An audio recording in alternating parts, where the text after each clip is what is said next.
తాతగారి హడావుడి చూస్తుంటే ఈరోజు ఆదివారమా అని గుర్తుకు వస్తుంది. సండే రాగానే సన్ను కంటే ముందే లేచి కాలకృత్యాలు తీర్చుకొని స్నానపానాదులు చేసి పూజా పునస్కారం ముగించుకొని టిఫినీలు ఆరగించి ఇస్త్రీ చేయించిన పంచ షర్టు భుజం పైన కండువ వస్త్రధారణ చేసి దాదాపు 30 కిలోమీటర్ల దూరంలో ఉన్న సిటీకి బయలుదేరుతున్నారు. సిటీకి అనేకంటే వాళ్ళ అమ్మాయి ఇంటికి అంటే సబబేమో. ఇది ఆయన దినచర్యలాగా ఆదివార చర్య. రంగనాయకి, నేను వెళ్ళొస్తా, సిటీలో కొన్ని పనులు చూచుకొని అమ్మాయిని కలిసి వస్తాను అని మా తాతగారు రాఘవయ్య గారు అంటుంటే, మా నానమ్మ, ఉండండి, మీ హడావుడి మీరును, అమ్మాయిని కూడా కలిసి వస్తానంటున్నారు, ఒట్టి చేతులతో వెళతారా ఏంటి? వినీలు వచ్చాడని సున్నుండలు చేశాను, కొన్ని బాక్సులో పెట్టి ఇస్తాను, ఆగండి అని బాక్సు సర్ది ఇచ్చింది. బాక్సు తీసుకుని, నువ్వు ఇవి ఇవ్వకపోతే ఒట్టి చేతులతో వెళతాననుకున్నావా? స్వీట్లు పండ్లు ఏవో పట్టుకెళ్ళేవాడిని అని బాక్సు బ్యాగులో సర్దుకున్నారు. మీరు కొని పట్టుకెళ్తారులే కానీ ఇంటి నుంచి చేసినవి పట్టుకెళ్తే ఒక మురిపంగా ఉంటుంది అమ్మాయికి అల్లుడికి. సరే, జాగ్రత్తగా వెళ్ళిరండి, బస్సులో ఆటోలో కంగారుగా ఎక్కకండి అని నానమ్మ జాగ్రత్తలు చెప్పి పంపింది. చాలామందికి అమ్మమ్మ తాతయ్యల ఇంటికి వెళ్ళాలంటే సరదా అంటారు. నాకేమో నానమ్మ వాళ్ళ ఇంటికే రావాలనిపిస్తుంది. మమ్మీ డాడీలు సాఫ్ట్వేర్లు, ఇద్దరు బిజీ. నాకు స్కూలు రొటీను, స్కూలు బస్సులు, ట్యూషన్లు, ఇలాంటి యాంత్రిక జీవన విధానములో ఏ కొద్దిపాటి హాలిడేస్ వచ్చినా చటుక్కుని ఇక్కడికి వచ్చేస్తాను. తాతకి కొడుకు కోడలు, డాడీ మమ్మీ, స్రవంతి అత్త, సుధీర్ మామ. డాడీకి అత్తకి ఏజ్ డిఫరెన్స్ ఎక్కువ. నేను పుట్టిన చాలా కాలానికి అత్తకి మ్యారేజ్ అయ్యిందట. ప్రస్తుతం నేను హీరోని. నానమ్మ నేను ఏది ఇష్టమంటే అదే వండుతుంది. సున్నుండలు, కొబ్బరి ఉండలు నానమ్మ చేస్తే చాలా బాగుంటుంది. రకరకాల టిఫిన్స్, ఇష్టమైన కూరలు. సిటీలో కర్రీలతో విసుగుపడ్డ నేను ఇక్కడికి వస్తే నలభీమ పాకాల్లాగా, అమృత సేవనలాగా ఫీల్ అవుతాను. ఇక తాతగారు అడగాలే కానీ ఏది అంటే అది కొనిస్తారు. ఒక రకంగా చెప్పాలంటే రాజు తలుచుకుంటే దెబ్బలకు కొదవా అన్నట్లు. తాతగారి ఊరు పల్లెటూరే కానీ అంత పల్లెటూరులాగా ఉండదు, అన్ని బిల్డింగులే. ఇదివరకు డాడీ వాళ్ళు చదువులు పూర్తి అయ్యేదాకా గేదెలు, పాలు, పెరుగులు సమృద్ధిగా ఉండేవట. తాతగారు వ్యవసాయం చేసేవారట.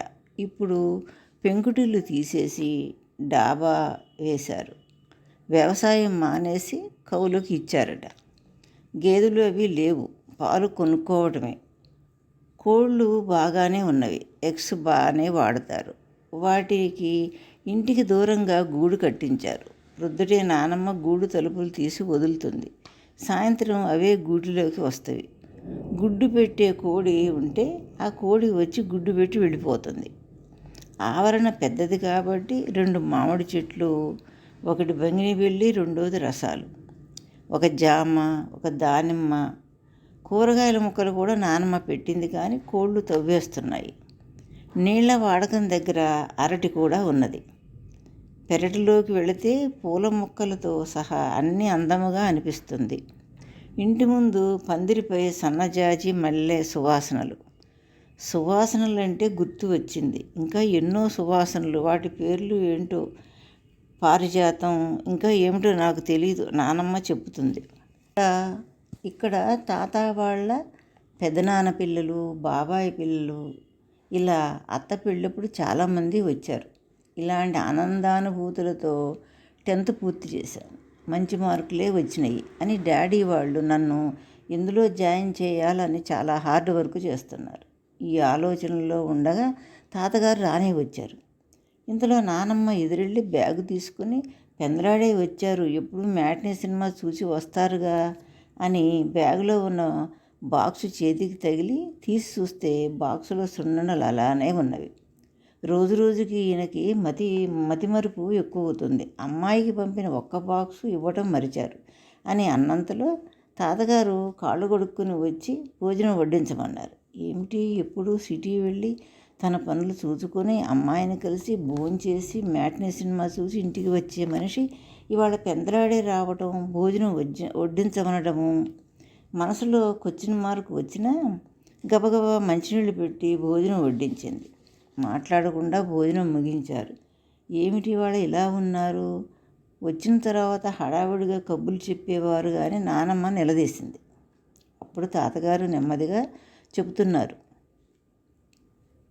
బస్సు దిగి వెంటనే అమ్మాయి ఇంటికి వెళ్ళాను.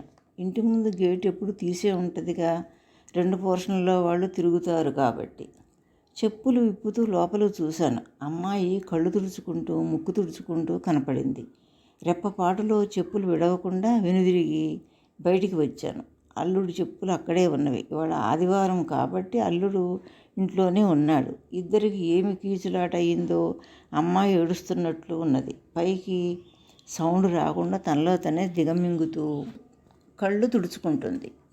ఈ సమయంలో నేను వెళితే బాగుండదు కాబట్టి నేను వెంటనే బయటికి వచ్చేసా. ఏమైనా అల్లుడు కొంచెం దురుసు మనిషే. మన పిచ్చి తల్లి సున్నితం. ఏదో బ్యాంకు జాబు ఒక్కడే అబ్బాయిని ఇచ్చాము. ఆ మధ్య ఇక్కడి ఫంక్షన్కి వచ్చినప్పుడు అందరం తయారయ్యాము. అంతలో ఏమన్నాడో ఏమో అమ్మాయి చీర మార్చి మరో చీర కట్టుకుంది. వాళ్ళ అత్తగారేమో ఇంకా సంతానం కలగలేదని ఇండైరెక్ట్గా మాటలు. ఆయనేమో కొన్నాళ్ళు ఫ్రీగా ఉండాలని. ఇదేమో మరీ మెతక. డిగ్రీ చదివింది. వాళ్ళేమీ జాబు చేయాలని అనడం లేదనుకో. మొన్న వాళ్ళ అత్తగారు మామగారు వచ్చి వెళ్ళారన్నదిగా. మరి ఏమైనా మాటలు తేడా అయినవా ఏమో రంగా. ఇన్ని ఆలోచనలతో వెళ్ళిపోయి మధ్యాహ్నం మళ్ళీ అనుమానంగానే వెళ్ళాను. అమ్మాయి ఇంట్లో ఓనర్స్ దంపతులు ఉన్నారు. పిన్నిగారు బాబాయ్ గారు అని ప్రేమగా పిలుస్తుందిగా. వాళ్ళు మన అమ్మాయిని అంత ప్రేమగా చూసుకుంటారుగా. మరి దీని ఏడుపు చూసి వాళ్ళు వచ్చారా, మన అమ్మాయే వాళ్ళని పిలిచిందా తెలియదు. బయట నుండి చూసి గబుక్కున వెనుదిరిగి వచ్చేశాను. వాళ్ళైతే ఏదో సర్ది చెబుతారు. నేను వెళ్తే గోటితో పోయేది గొడ్డల సామెతగా అవుతుందని వచ్చేసా అని ఆపు చేశారు. నానమ్మ కూడా కళ్ళు తుడుచుకుంది. ఇంతలో ఫోను మ్రోగింది. నానమ్మ, అత్త ఫోను చేసింది అని నానమ్మకి ఇచ్చాను. అమ్మ, ఇవాళ నాన్న రాలేదేంటి? ఇవాళ సండే అని మీ అల్లుడి గారికి ఏదో ఇంక్రిమెంట్ వచ్చి శాలరీ పెరిగిందని వాళ్ళ ఫ్రెండ్స్ని భోజనానికి పిలిచారు. బిర్యానీ చికెను చేయమన్నారు. బిర్యానీ చికెను చేశాను. ఈయనేమో రైతా కూడా చేయమన్నారు. అమ్మ, నీవు ఎప్పుడైనా కూరగాయలు తరిగి ఇవ్వమంటే ఎప్పుడైనా తరిగిచ్చేదాన్నేమో కానీ ఉల్లిపాయలు అస్సలు తరిగేదాన్ని కాదు. ఈ రైతాకి ఉల్లిపాయలు తరిగేసరికి కళ్ళు వెంబడి నీళ్లు, ముక్కు నుండి నీళ్లు తుడుచుకోలేక విసుగు వచ్చింది. ఈ ఉల్లిపాయ ఏడుపుతో పాటు అమ్మ తరగమన్నప్పుడు తరగకుండా అమ్మని బాధ పెట్టానని ఏడుపు కలిసినట్లయింది. వంటలు కుదిరాయని మీ అల్లుడు గారు మెచ్చుకున్నారు. ఇంటిగల పిన్ని బాబాయ్ గారులను కూడా పిలిచాము. వాళ్ళు ఒక్కళ్ళే. వాళ్ళు ఆదివారం కూరగాయలు తెచ్చుకోరు కదా అని. నాన్న సండే కాబట్టి ఆలస్యంగా తప్పక వస్తారని ఎదురు చూశాను. అందుకే ఇప్పుడు ఫోన్ చేస్తున్నాను. మేము ఫస్ట్ షో సినిమాకి వెళుతున్నాము. ఒకవేళ నాన్న వస్తారేమో అని ఫోన్ పెట్టేసింది. అత్త మాట్లాడిన మాటలన్నీ తాతకు చెబితే తాత నాన్నమ్మ ఇద్దరూ కళ్ళు తుడుచుకున్నారు. అంటే ఆనంద బాష్పాలు తుడుచుకున్నట్లండి.